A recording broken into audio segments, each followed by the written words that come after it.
Thank you everyone so much for coming to the spring intern closeout presentations. My name is Dakota Dolan. I'm the intern program manager, and I'm also the Forest Resilience Projects Manager with YVSC. And I'm so excited. This is the best day of the term when our interns are able to share all they've worked on over the last 12 weeks with YVSC, their projects, what they've learned, and their outcomes. Also, side note, there's donuts and coffee. I'm sure everybody noticed, but please take as much as you can handle.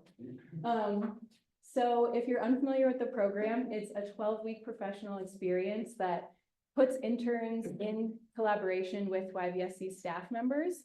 And this allows them to come up with a project together that addresses a need of the organization at this time, but also incorporates the interests, skills, and goals of the interns.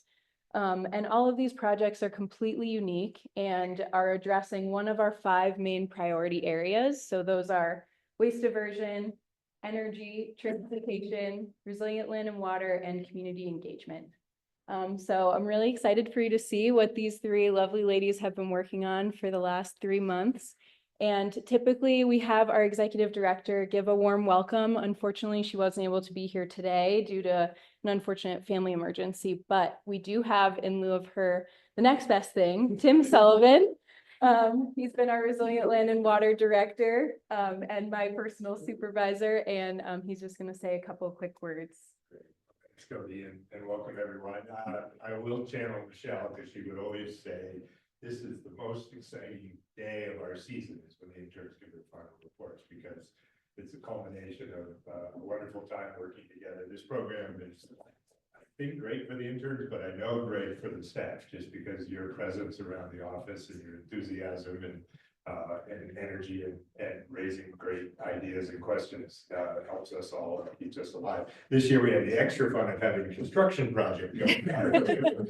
So we're excited to hear about it, and I love that photo. I got to go out with the 3 interns and some other staff to Elmstone Farm, and it's just a wonderful chance. And our board member Terry Huffington was able to share her passion and vision for that place, which I thought just was a great way to connect us all. So this program is really an amazing opportunity to both build some professional capacity for future leaders in our community and elsewhere in the natural resources field, but also to have us gain that new perspective of seeing how our work looks from fresh eyes and giving us a chance. So I think you'll capture some of those insights when you hear these presentations. I'm looking forward to it. I haven't seen them yet.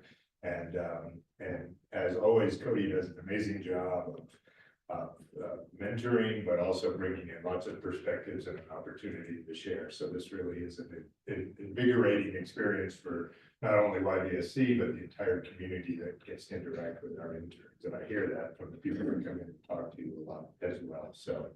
So I look forward to hearing this. Thank you all for coming, and I'll turn it back over to Cody. Perfect. Thanks, Tim. So yeah, we will get started here. And just as a reminder, we will have a moment for question and discussion after each presentation. So if you think of anything, please don't hesitate to speak up when each intern is done sharing. And for those of you that are joining us online, please just write your questions into the chat, and then we'll have Sally read the question aloud so that everyone in the room can hear it. And we'll just segue right into our final intern presentation, Maddie Perigaut. All right. Awesome. Well, thank you all so much for being here. My name is Maddie, and I was the Water Resilience and GIS intern here at YVSC. My projects, I kind of had a few little ones. So my title here, I tried to encompass a little bit of everything that I did, which was bringing botanic knowledge and GIS to YVSC programs.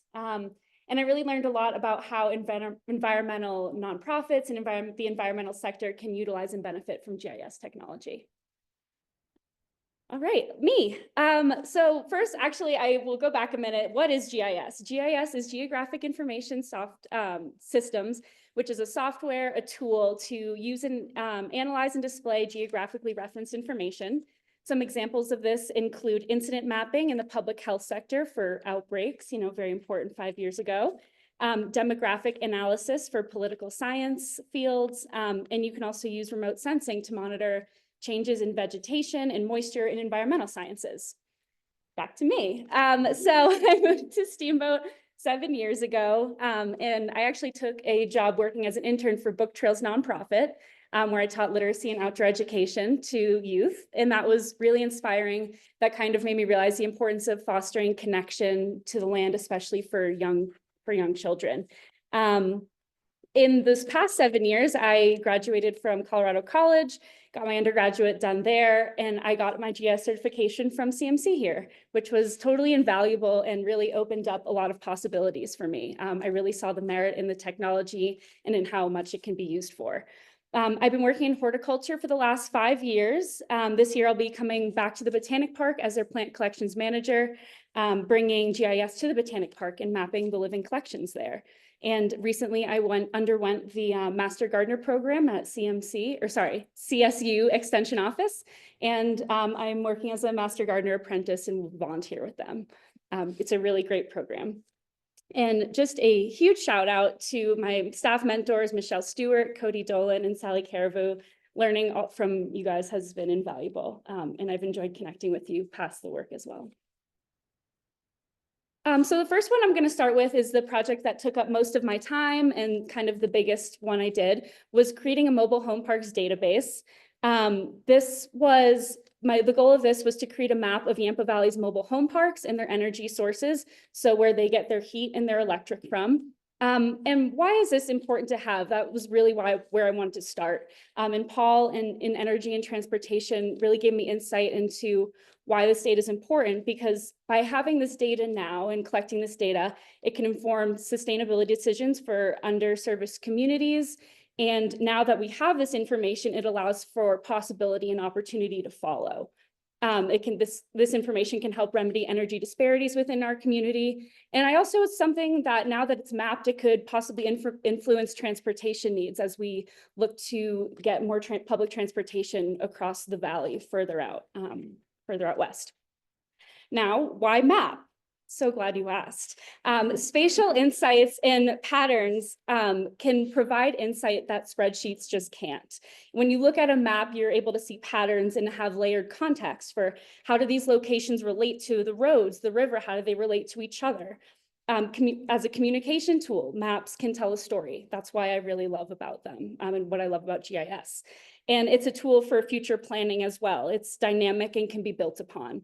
And that really was my main objective, was to create something that can serve the organization beyond my internship term.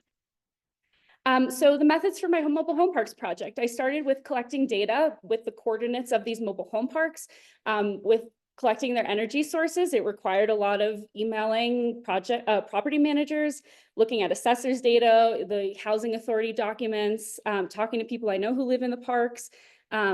And yeah, I also got some data on the number of lots and the ownership of each lot, the ownership type. As we know, Milliner Mobile Home Park is now a co-op, which is really exciting. Many of them are privately owned, so had to do a little bit of digging on who owns them as well. After that, it was a matter of importing the data into ArcGIS Pro. This involved taking this Excel sheet and putting it onto the map, converting the longitude and latitudinal data to the points, the red points that you see on the map, and then adding in contextual layers. This was downloading and adding data, river data, roads, elevation models, county data, so that, as I said, this is something that could be built upon in the future. This is just a little look at the attribute table. So the attribute table in ArcGIS Pro is where all the information is hosted. This is what the Excel spreadsheet looks like once it's put into the map. And this is on the right-hand side, the little pop-up box, that's what will come up when you click on each individual mobile home park. It comes with the longitude, latitudinal data, where they get their heat from, their electric from, the ownership type, the owner, and the number of lots, as well as the name. And then the county data as well, is it Route or Moffett? And yeah, this was just a draft, but I really liked the way the screen grab kind of gave the big picture. There is not a mobile home park on Rabbit Ears Pass east of 40, so this was not my final draft. I will get into the trials and tribulations of mapping later. My next thing that I worked on was helping out with Sally with Garden in a Box. Garden in a Box is a front range program that is wants to come to the Western Slope. It's They advocate for water-wise plants, accessible gardening, and it's really informative. You get a box with different 4-inch plant plugs based on what you order, whether that's pollinator friendly, spring blooming, fall blooming.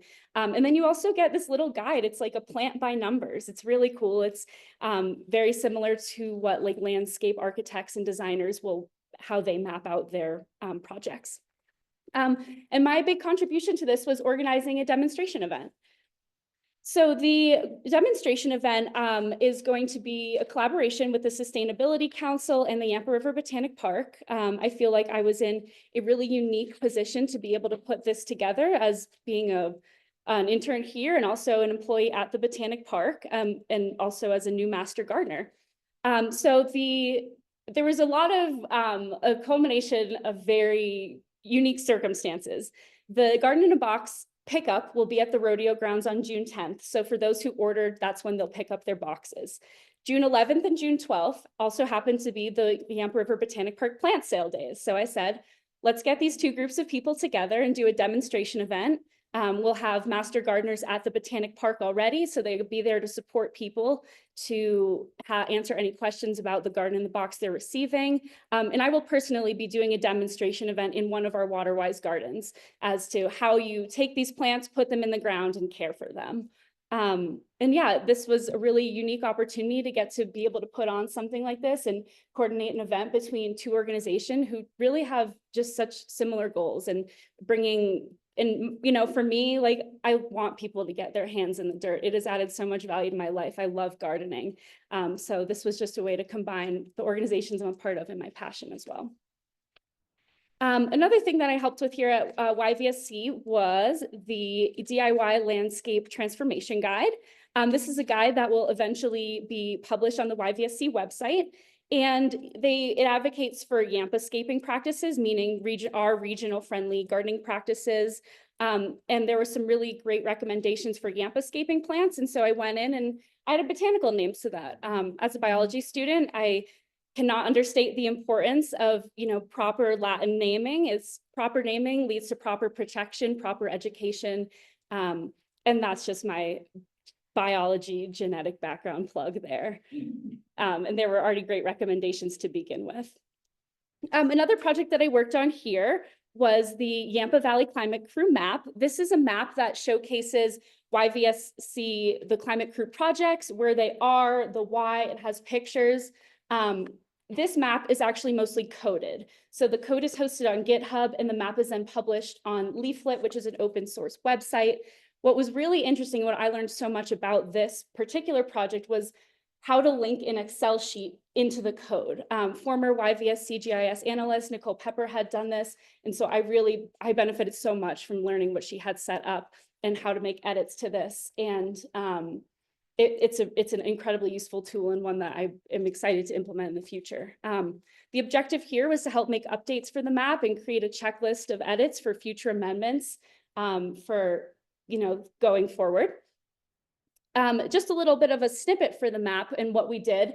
The red box in the top right corner there is the reclassifications. The big thing we did was reclassify the climate crew, the projects. Previously, the classifications, there was a lot of overlap with it. So Ryan, Cody, and I sat down and talked about, you know, what they wanted out of a map, but this being one of the big ones is more clarity in the project classifications to communicate the work and the separation of the work that they're both doing. And then below is just a little bit of snippet of what the code looks like and how a Google Doc can be linked into the code. Again, I learned so much. Coding is not my forte, but it is so interesting. And I was really grateful to Nicole Pepper. I feel like she's mentoring me even when she's not here. So really grateful for the work she did that I learned from.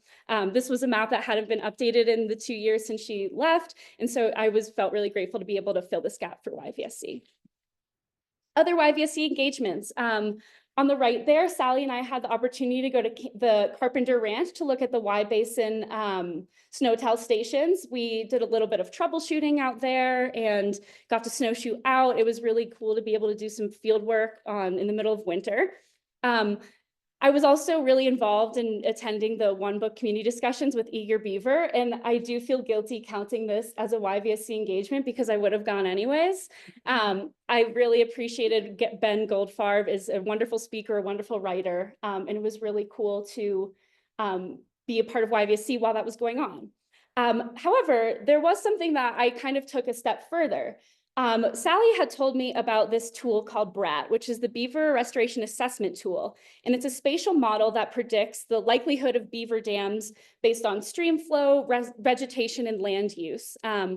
This is a model that already exists, and there is some incredible minds behind this. And we had this idea to overlay it with Steamboat parcel data.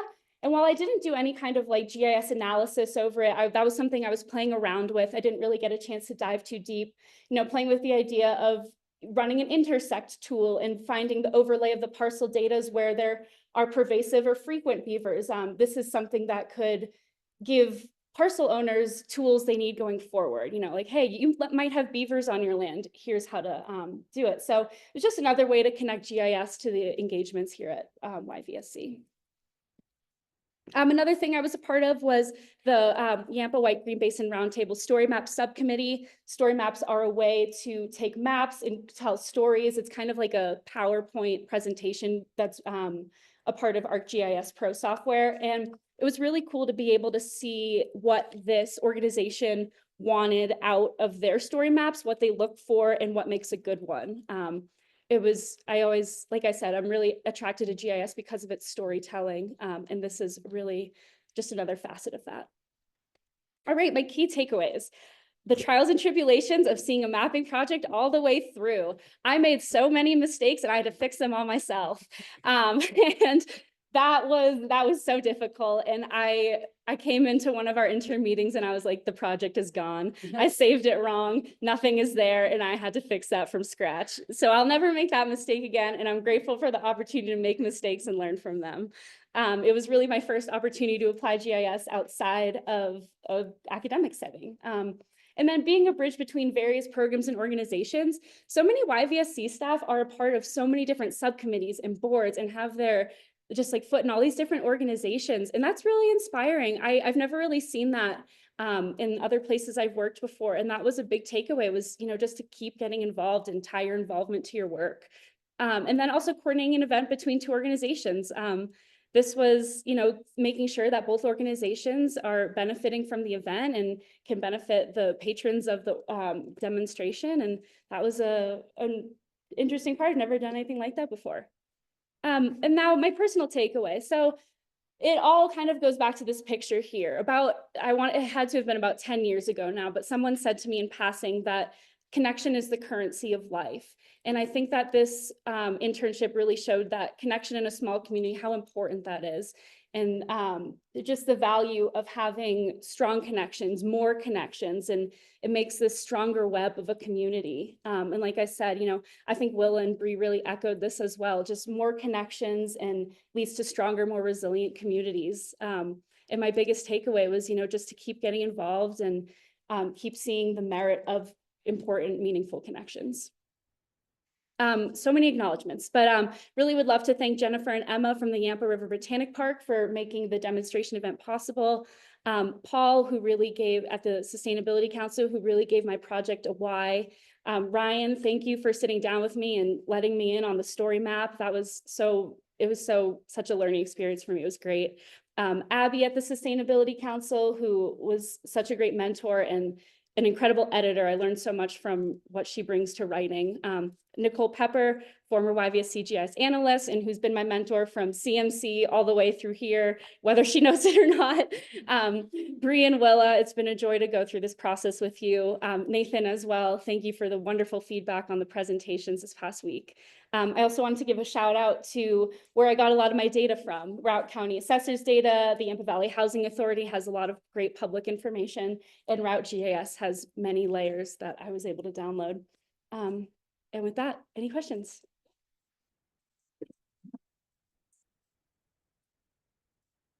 Willa?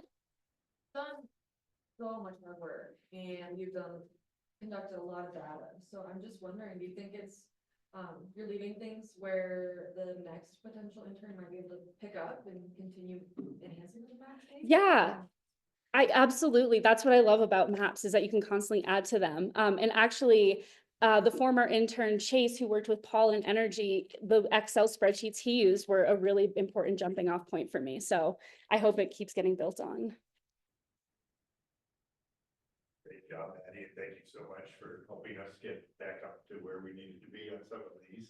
But building on what Willa just said, I already have an intern project in mind, and Nathan would know about this. We, in the climate action plan work we're doing, we're trying to look at ways when we're addressing climate change, we can also build more equity to buffering from the impacts of climate change. And one of those is obviously the role of tree cover and helping our other suffers and whatnot. And we've been zeroing in on home parks in addition to the energy efficiency about could we do more trees. So could you see taking your data? There's a tool that's called a tree equity that allows you to judge whether there are as many trees as there should be. Think we could use that as a base layer to add some vegetation cover sets and analyze it that way. Absolutely. Like, as I mentioned before, you know, using a difference, naturalized difference, vegetation index would be a great way to track trees and to add that as a layer to the mobile home parks and see where we can do better.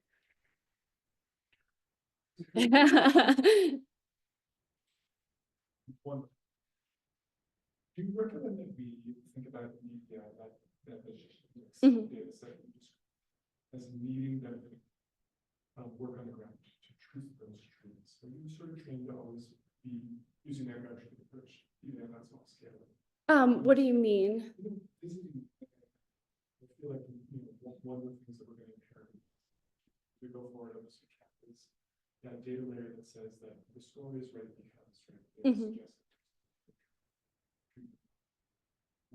you're training with the code of GIS. Do you intend to go with ground truthing, visiting that with making those tree counts? I think so. I think that would be really important, especially with Dream Island. I know that was kind of in the news that they cut down a lot of trees, and you know, the NDVI can only tell you so much. It's only what the satellites get. It's only so updated. So it's very important to see it for yourself. Just to follow up on this park question. You said you talked to some of the people that live there and then some of the owners of the park. Were they curious why you were collecting this data and you were going to do with it? Or not really, to be honest. I didn't really speak with any of the owners. I just found ownership information. When I sent out emails, I did a very thorough explanation, and no one really asked for more than that, but I did explain why I was doing it, what I hope it will inform. So maybe that was enough, but yeah, I did speak to quite a few property managers, and yeah, not a ton of questions on that part, honestly. I don't have a question, but I have a comment. I just want to tell everybody about Maddie's flexibility in this project. She was brought on primarily as a GIS intern, because that was her passion. But then when we figured out all of her other unique qualities and really important knowledge that we were looking to connect with, and especially at the Botanic Park and with demonstration events. And we just kept asking her questions every week, like, hey, you've done another thing, you did this. Oh, wouldn't that be a great connection? And so she was game for all of it, and really, you can see how many things she did. So it was a kind of a scattered project, but we got to use all of your talents, and that was amazing. So and we have an amazing connection with the Botanic Park, something we've been trying to do. So thank you. Yes, I'm grateful for that as well, that I could facilitate that. Yeah. Segue from Sally's question, and wanted to build on what Willa was talking about, asking about future planning. I was personally so disappointed that I missed the vote on the government box. Well, there will be another one for June 17th. Is that when the buying opens? Yep. June 17th, and then for a fall planting. Yes. Yeah. But, that and the landscaping. The garden in the box piece, do you have recommendations for what will be really important to scale that in the future? Guessing that a lot of people like me, when they finally get dialed into the scheduling of all that, will want it. Mhm. What's the key besides money? Of course, we always need financial resources, but what else do you recommend to set up for them for success? I think we're kind of at the whim of greenhouse producing capability. It is a front range program, and when they're sold out, it's kind of when they've reached their capacity of what they were able to grow and then sell. So I think that is being the first stage of production is kind of what we are at the mercy of. But I will put a plug in for the Botanic Park. Our plant sale has a lot of native and xeric friendly plants as well. So supporting our local plant sale, supporting Snow Country Nursery as well, having tons of options is another great way to look. Yeah. Today, yes, and the Botanic Park opened today. So go walk around and look at all the bulbs. Maddie, what I didn't tell you is we found out numbers for Garden in the Box, and we had 165 Wow. kits sold. Wow. This is our first year.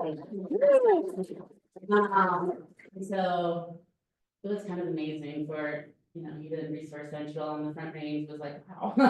So I think we found out the need is here and the want is here, so let's scale up.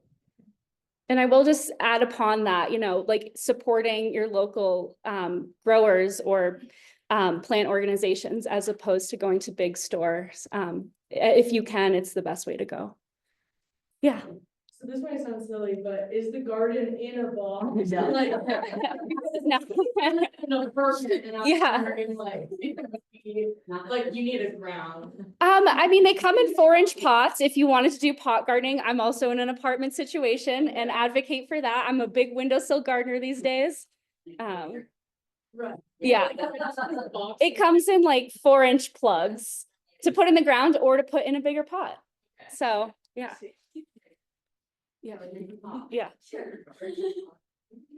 the other day, I'm sure that there is a potential link between that garden box that we like species Mhm. and recovery. Mm. Flowers that you flashed up on the screen there are those that might be in that early stages. Definitely. The ones that are on the Yampa Scape Guide are all ones that are drought tolerant and more xeric. And by nature, those tend to be like your fire-wise plants. No plant is actually going to be totally fire resistant. And the Yampa Scape Guide also has your fire mitigation zones of where to plant what as a distance from your, home or your structure. But yes, the native plants, those Yampa Scape plants, most of them are going to be fire resistant, water, drought friendly. And native.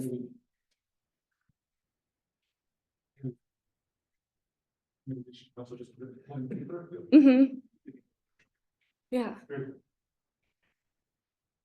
Anything else? Cool. Thank y'all so much.